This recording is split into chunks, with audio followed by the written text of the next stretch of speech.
If I can get my frickin' browser to work, thank you. Cause chat, Casual put out a video not too long ago. Okay, Stutters, have a good night. Casual put out a video why Harambe's death was the right choice for the wrong reasons. Considering how much you guys love to bring up Harambe, I thought this would be good to watch. And Zip Ties, thank you for the gifted. So let's see why Casual thinks that Harambe's choice, or Harambe's death, was the right choice, but perhaps for the wrong reasons. If you want to inflict emotional damage on a millennial, remind them that the Harambe kid either is or is about to be a teenager. In a couple of months, it'll be a year short of a decade since the gorilla was prematurely perp-walked off the census. And despite being named after a Swahili term for coming together, Harambe's death has been no less divisive. But the closer you get to the full story, with crucial context, the question becomes less of whether the zoo was right for turning the legacy of Bob Marley into a hashtag, and more of everything that went wrong to force the zoo to pull the trigger. Because Harambe's death was the right choice for the wrong reasons. Now hear me out, I'm not blaming the gorilla, in fact quite the opposite. Literally everyone involved but the gorilla ultimately failed him, and in about 10 minutes, I'm gonna show you just how horrendous Harambe got done. The same 10 minutes it took for them to end him. Flashback to 2016. Eggs were $1.68, a light skin in Under Armours was no-scoping entire teams, and Kanye was still Kanye. But he made Wait! For the love of all that is holy, please tell me he was wearing contacts. I do not remember Kanye ever having hazel eyes. Was he wearing contact? Okay, thank God. I thought I was about to have a Mandela effect on me. Okay, so they are contacts.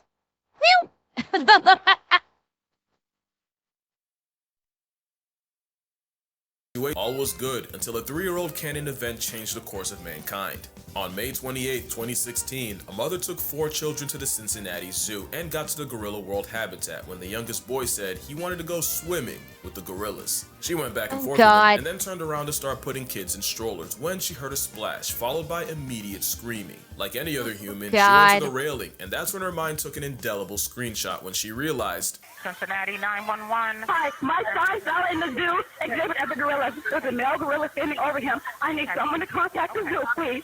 Please drag me my son. I can't watch this.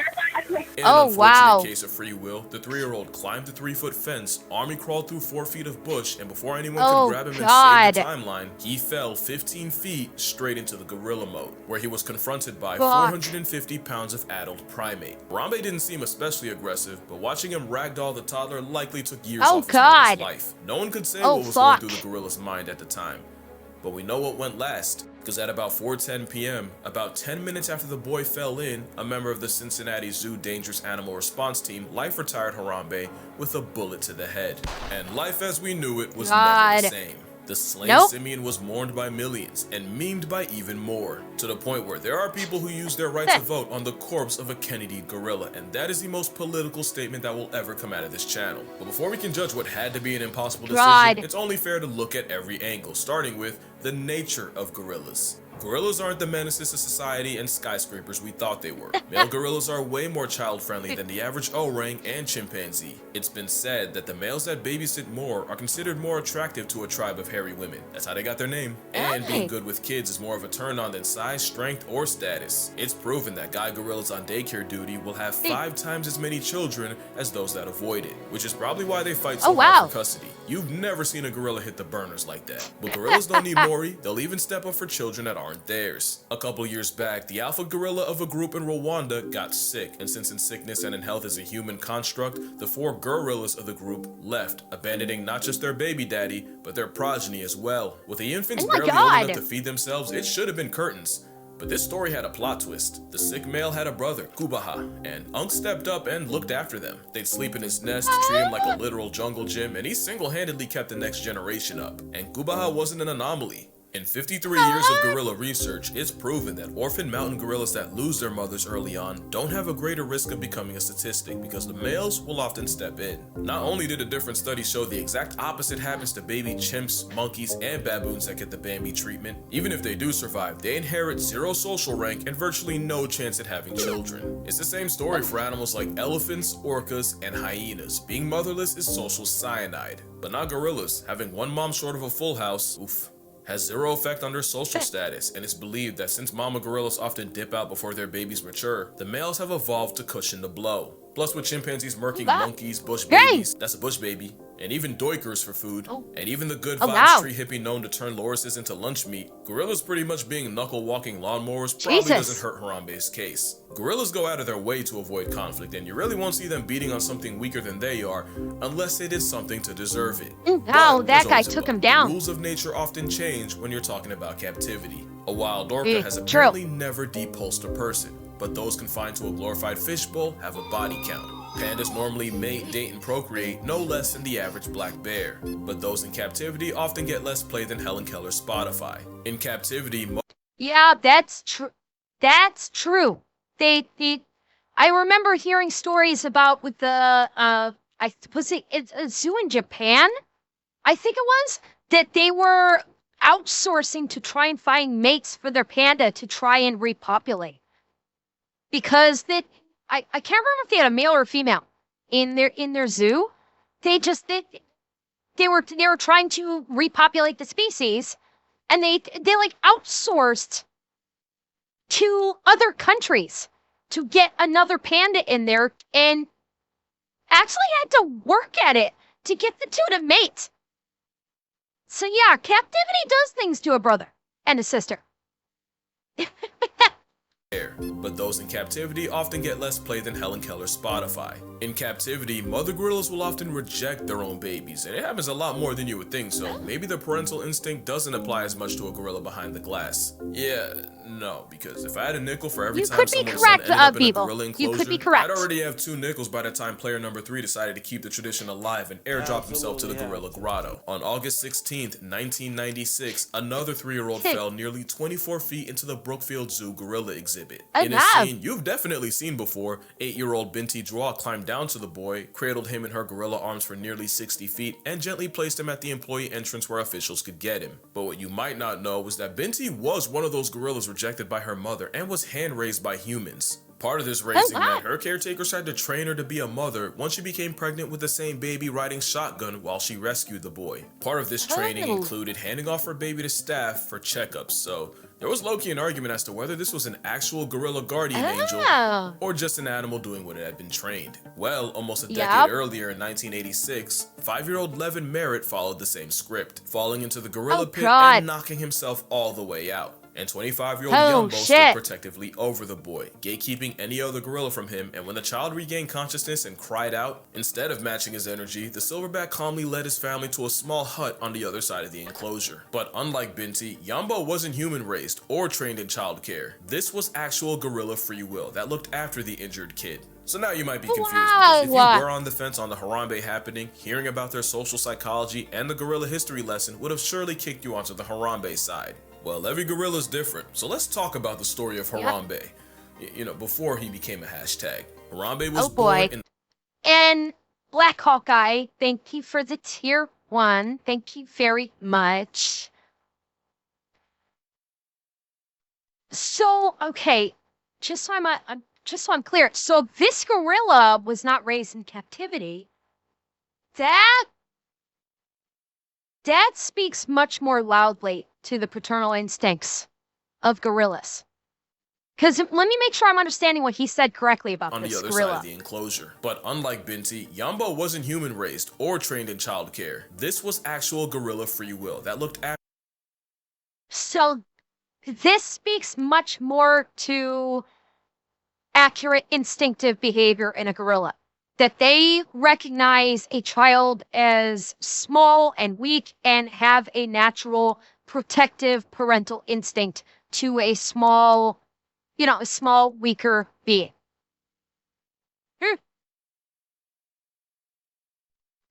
about their social psychology and the gorilla history lesson would have surely kicked you onto the Harambe side. Well, every gorilla is different, so let's talk about the story of Harambe. Before he became a hashtag. Harambe was born in the Gladys Porter Zoo in Brownsville, Texas, May 27th, 1999, meaning he had just turned 17 when he got sniped. Just like Binti, he was also rejected by his mother Kayla when he was only 3 weeks old. So, zoo director Jerry Stone hand-raised Harambe, taking him home. The tiny gorilla was by all means his family. Jerry was actually the one to help Harambe's grandparents settle in after they arrived from Africa, and he was even there at Harambe's birth, cutting the umbilical cord. He changed diapers, got up at midnight to feed him. Nobody had put in more Harambe hours than Jerry. Jerry described him as a lovable troublemaker. He'd do things like throw water at female keepers and run away. He'd steal blankets just to give keepers an excuse to chase him. He'd even climb walls to get his keepers' attention just so he could fall backwards and make them catch him. By every account, Harambe meant well, but there was a point where Jerry stopped getting in the cage with him. Not because I wouldn't say a troll, more like a rapscallion. I would classify Harambe with this behavior as more of just rapscallion. I think fits best. Yeah, he wanted attention. He was like teasing and playing games. I don't know if I call it troll behavior. Him. He'd even climb walls to get his keepers' attention just so he could fall backwards and make them catch him.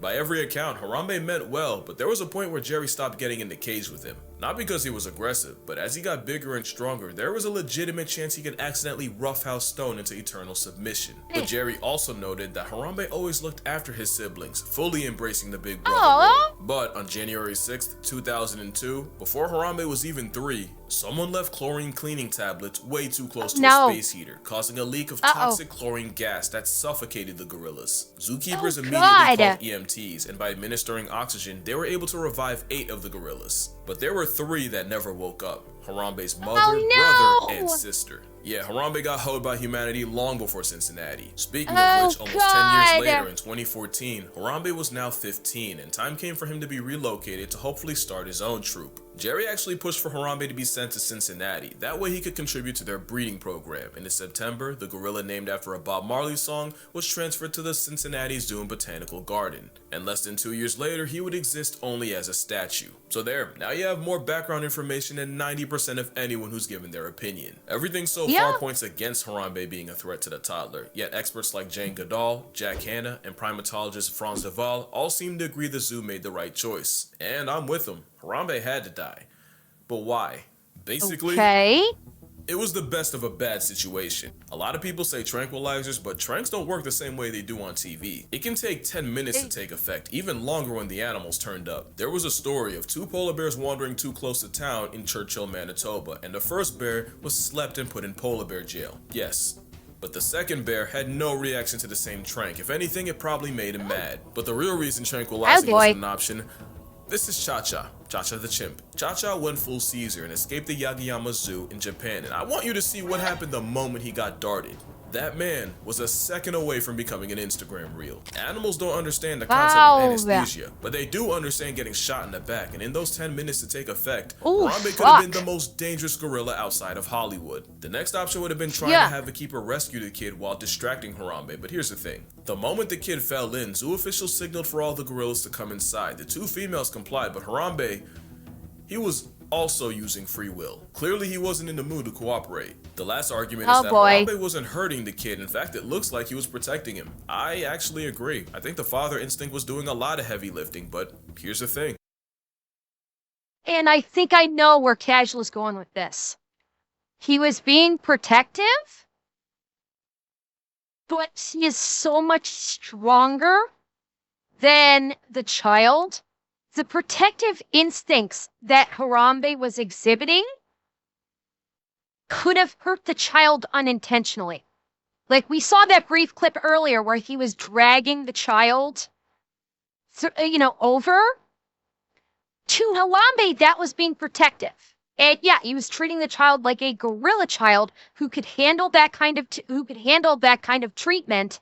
And who the gorilla child would have probably crawled up Harambe's arm.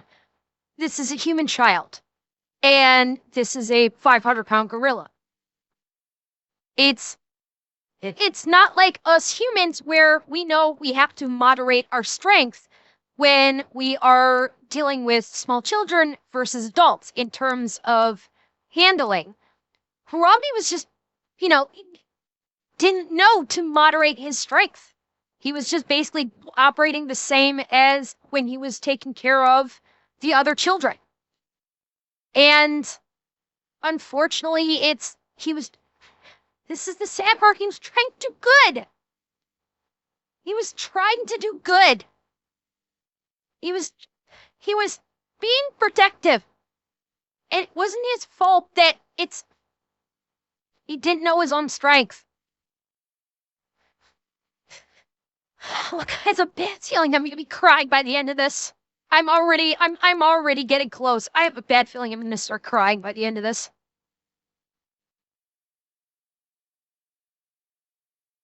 Why is this thing delayed? Harambe was a 450-pound immature teenager who never had a kid or was trained for it. He could have killed that kid completely by accident. This isn't 25-year-old Yambo. Young gorillas play rough, and one hard pull could rip his arm out of the socket, and too hard of a drag could bash the 3-year-old's head against a rock. Also, Harambe was clearly stressed out. The situation was a time bomb. The little boy freaking out and screaming, suddenly running away, or even just looking Harambe in the eye could have been enough to light the fuse. And speaking of time, don't forget, that kid was in gorilla custody for 10 minutes. Might not seem like much to you, but let it be your bloodline. 10 minutes will feel like and cost you 10 years. Now, what they should have done, in my non-professional online opinion, was get anyone who wasn't a keeper, paramedic, or zoo vet, get him out of there, form a perimeter, something. I feel like all this could have been avoided if you didn't have a whole coliseum yelling at my mans. Silent game would have been golden.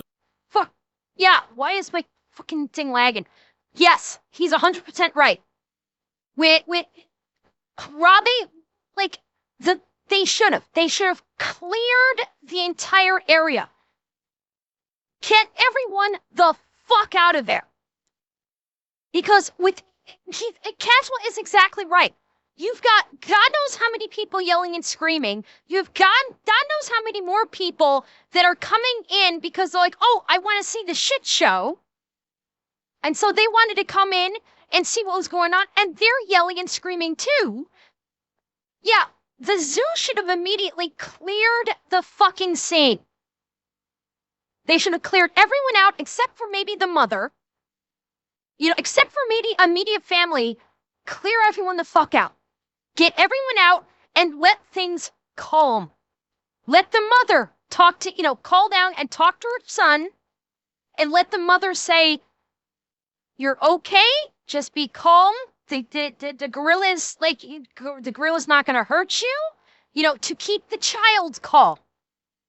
Yeah, so from a social standpoint, the zoo basically did everything wrong by not clearing everybody out and quieting the entire area. That was the fatal mistake.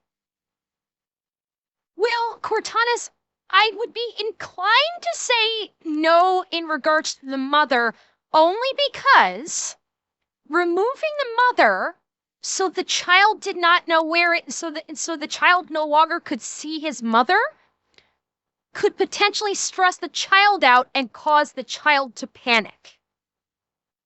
That's why I said the mother should probably stay, because if the little boy could see his mother was still there and his mother could talk and the mother could talk to her child, so the child can hear her voice and hear the mother saying, everything's gonna be fine, you just you just keep calm, you just sit there, you're okay.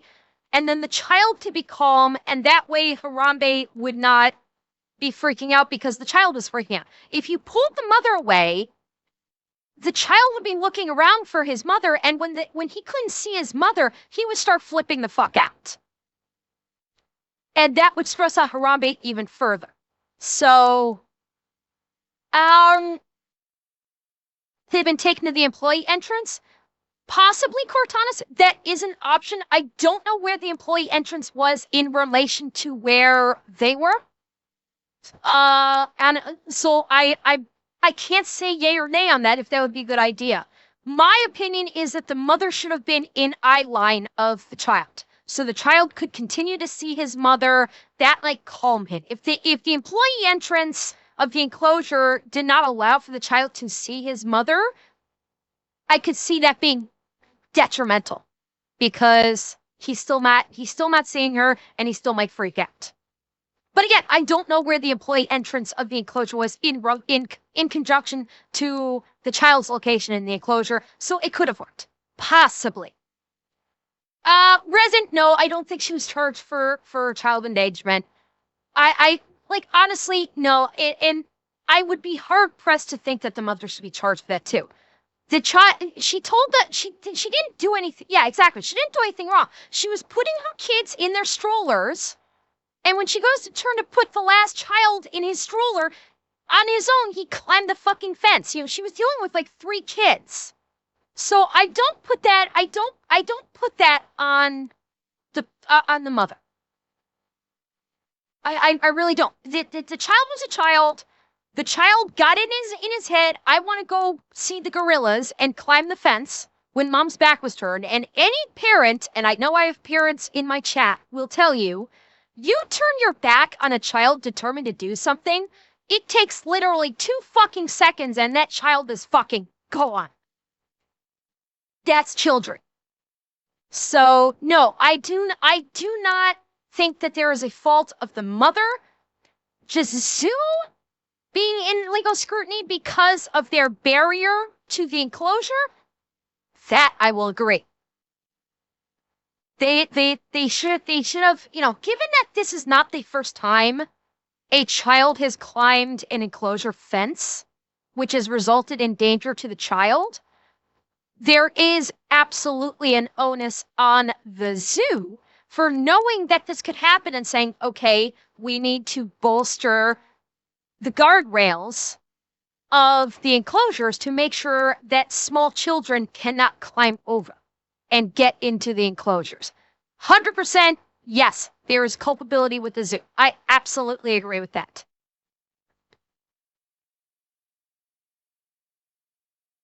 Come on, browser. You have to reset this thing after the video. Oh. But at that point, it was too late for all that, and so the last option meant erasing an endangered species and future father. I don't like it, you don't like it, nobody's happy, but let's be real. Think about what the conversation would be if that kid became a chalk outline right there. Well, I can tell you, because it's happened. November 4th, 2012, Pittsburgh Zoo. Mother lifts her 2-year-old over the railing for a better view. Mother ignores several warnings and signs. Mother somehow lets child slip, and Maddox Durkosh fell, bounced off a safety net meant only for phones and cameras, and touches earth inside the enclosure. Problem was, the toddler landed with the African wild dogs. The most efficient pack hunters in Africa. The ones infamous for turning body to buffet before it can pass away. Look, I can spare you the details. Just know it was quick, it was gruesome, and there was nothing anyone could do. The Durkoshes would file a wrongful death lawsuit against the zoo, seeking $300,000 because he can't put... I'm sorry, fucking what? This fucking scumbag mother that ignored all safety precautions filed a wrongful death suit against the zoo because she acted like a fucking psychotic cunt? Are you fucking insane? Oh my sweet fuck, and this is why some people cannot be parents. This is why some people should not be parents. Yeah, right, yeah. The mother should have gotten fucking jail time. She should have been arrested for the death of that child. That 100%. That she should have been, the police should have been called and she should have been fucking arrested and put in jail for doing that. For going, oh, let me give little Timmy a better view by putting him up over this fucking safety precautions that are in place and being told don't do that. I'm gonna ignore them and do it anyway. And my fucking child dies. Because I'm an idiot. It is people like this that parents are terrified of. This woman, ironically enough, this woman is a parent's worst nightmare. This is the kind of things that haunt parents' dreams. These are the nightmares that parents have of them doing something like this that could result in their child dying. This is literal fucking nightmare fuel. And this woman's like, I want money. I so want to just reach to the fucking screen and throttle this bitch right now. This disgusts me on a core fucking level, because this was a child. Didn't have a choice. So someone can fucking... It's a fucking child!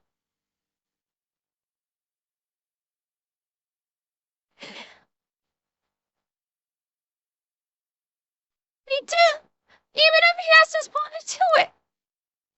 He's a child, he didn't know better! That's why it was her responsibility to protect him!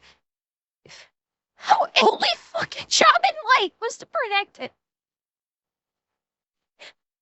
And instead she failed in the worst possible way imaginable. Stage prepare the yeet cannon. We must launch the irresponsible mother into orbit.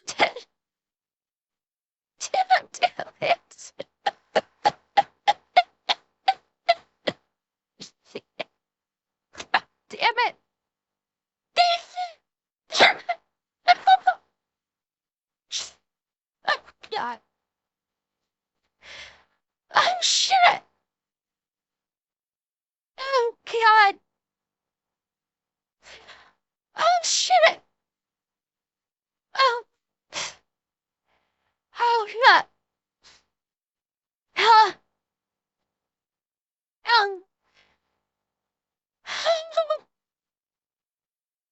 Fuck. Okay, I know I'm not going to want to hear this, but I need to find out what happened with this court case. I know I'm not going to want to hear it. I know this is going to piss me off even more, but I've got to hear it. Foster's would file a wrongful death lawsuit against the zoo, seeking $300,000 because you can't put a price on life, but you can pay a lawyer to try. The family and the zoo would reach a confidential settlement. The endangered dogs were all relocated, except for the one shot by cops, and the entire exhibit was repurposed for another endangered African predator, the cheetah. You know, for the longest, I thought the zoo got screwed, but what I... God damn.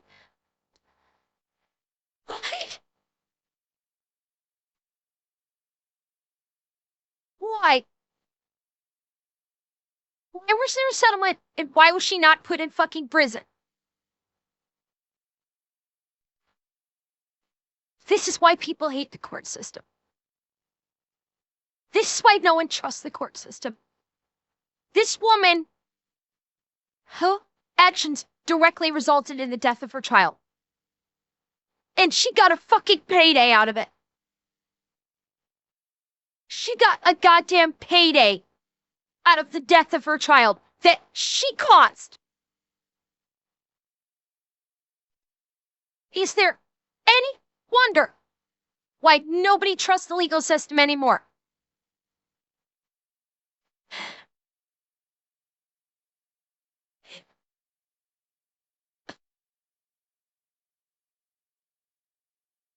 Gerald, I'll do you one better. It's on the cops for not arresting her. Okay? Forget about the courts, forget about the zoo not wanting the media to see a crying mother. What about the fucking cops not arresting her for arresting her for the death of her child? What about that? What about that? The fact that her actions directly resulted in his death. I don't give a fuck about the media seeing a crying mother. She acted so fucking recklessly, she killed her child.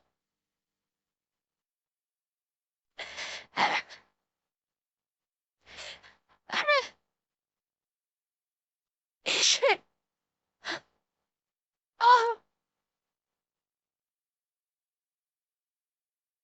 But I hate people sometimes. I fucking hate people sometimes. I never knew was that in May of the same year, some of the same wild dogs dug out of their den and got the entire zoo put on lockdown. And as early as 2007, a member of the zoo safety committee explicitly warned of guests dangling children over the exhibit opening and advised them to install plexiglass to cover it. Wait, Wait, fucking wait. Fucking wait. I want to hear that again. And as early as 2007, a member of the zoo safety committee explicitly warned of guests dangling children over the exhibit opening and advised them to install plexiglass to cover it. Come on. Fucking pause. Oh, God, I hate my browser right now. According to the following minutes from an August 2006 meeting, the Pittsburgh Zoo and PPG Aquarium Safety Committees mentioned that the wild dog exhibit has one side of the exhibit that is open. Minutes from a February 2007 meeting noted that a pane of plexiglass may have to be installed to cover the open area where visitors look down on the exhibit about 12 feet below. And minutes from May 2007 meeting said that guests are dangling children over the rail at the wild dog exhibit. No, cool cat, no. This is what they're saying is this is minutes from before that incident. The incident happened in 2012. This is minutes from meetings years before then where people were shouting warning bells saying people are doing this stupid shit. And the zoo didn't take action to put plexiglass over it. So the zoo knew it was happening. And they didn't take action. But that still does not alleviate the people that are endangering their goddamn children. This still does not excuse parents putting their children in danger so they can get a better fucking view. Should the zoo have put plexiglass up? Yes. I 100% agree that the zoo should have put plexiglass up. Absolutely. It does not absolve people from actually putting their children's life in danger by dangling them over the goddamn rail. Enforcement, goddamn responsibility. I will not remove personal responsibility from these parents that put their child's lives in danger just so people would say, oh, the zoo should have taken care of it. The parents have responsibility too. It does not alleviate them of it. At all. No, no. I disagree with that. I disagree with that. This is not fucking Darwinism. This is not fucking Darwinism. That's wrong on every fucking level I can think of. That is 100% fucking wrong on every goddamn level. These are children. These are fucking children whose parents dangled them over the rail. That is not Darwinism. Okay? That's not fucking Darwinism. Because saying it's Darwinism blames the child. You should not blame a fucking child for this. A child is not to be blamed for this in any way, shape, or form. No, that's not Darwinism. Even if you're blaming the parents, that's not Darwinism. It's fucking cruelty.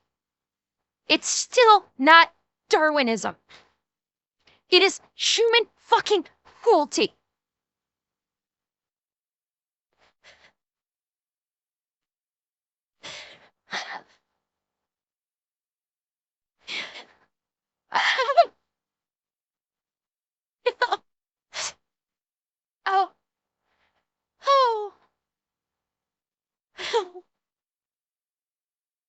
Oh, God. Oh, okay.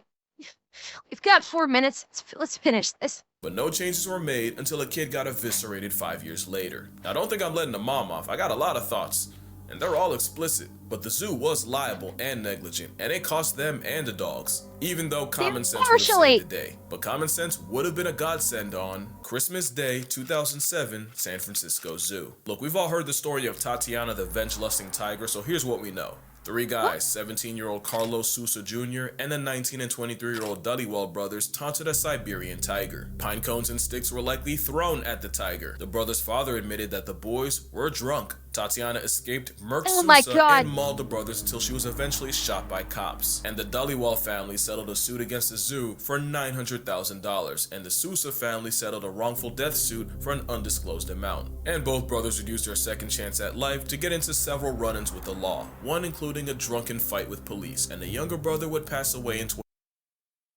Wait.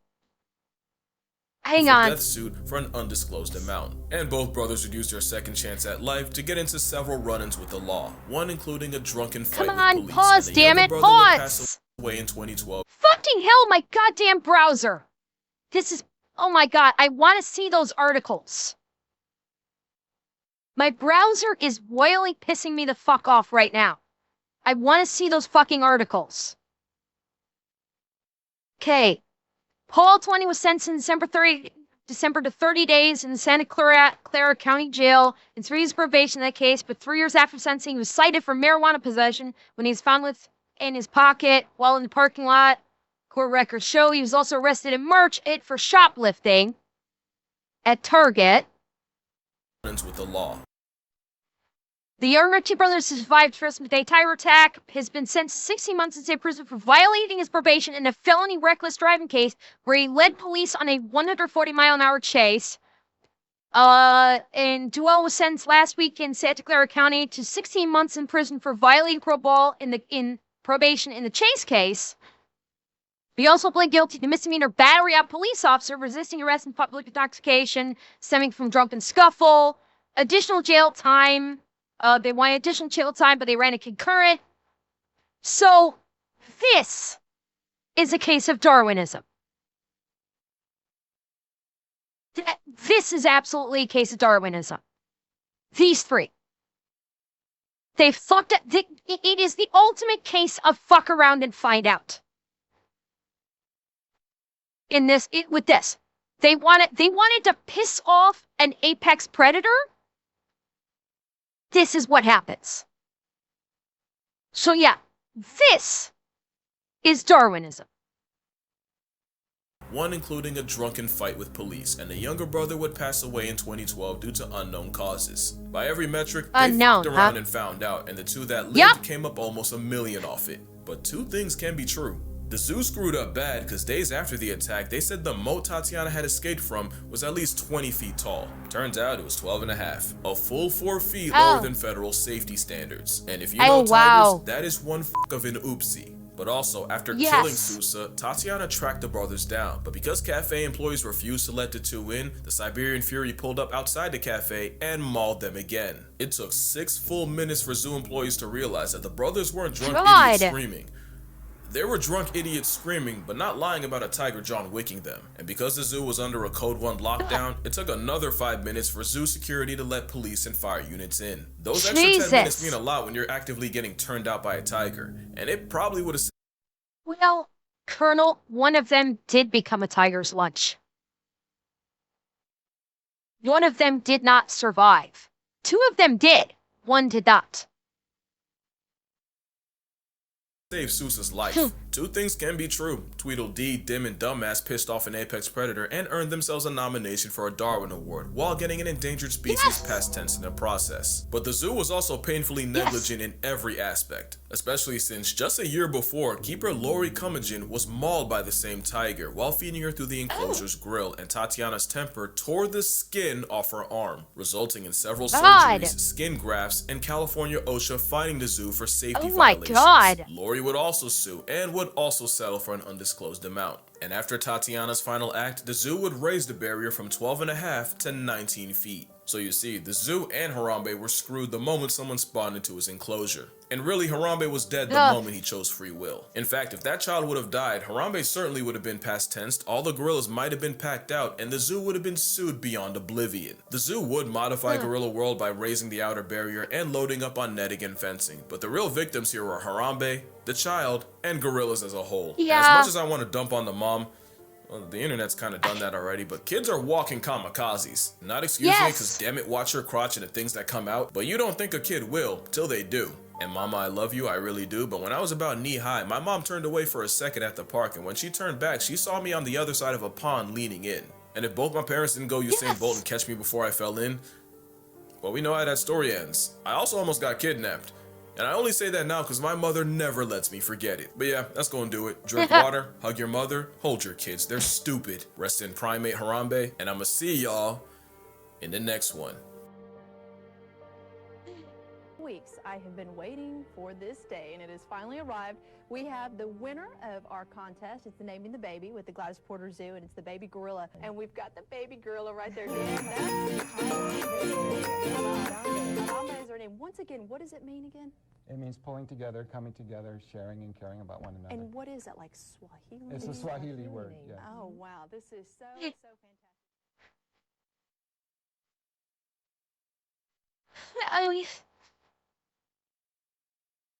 Okay, that went so much fucking further than I thought it would. It really, really did. And it wasn't even Harambe that had me crying. That's the crazy part. It wasn't Harambe that got me crying. Yeah, it was the wild dogs thing.